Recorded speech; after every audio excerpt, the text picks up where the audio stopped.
You ask Tiger to solve. This deals with linear equations with one unknown.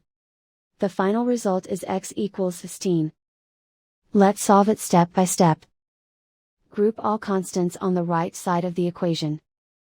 Subtract 33 from both sides. Group like terms. Simplify the arithmetic.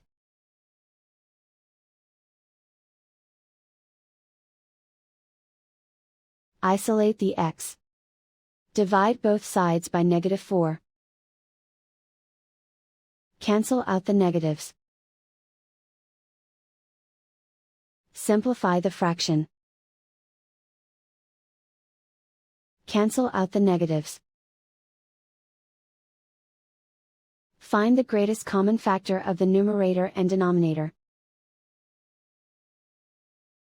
Factor out and cancel the greatest common factor. And so the final result is x equals 16.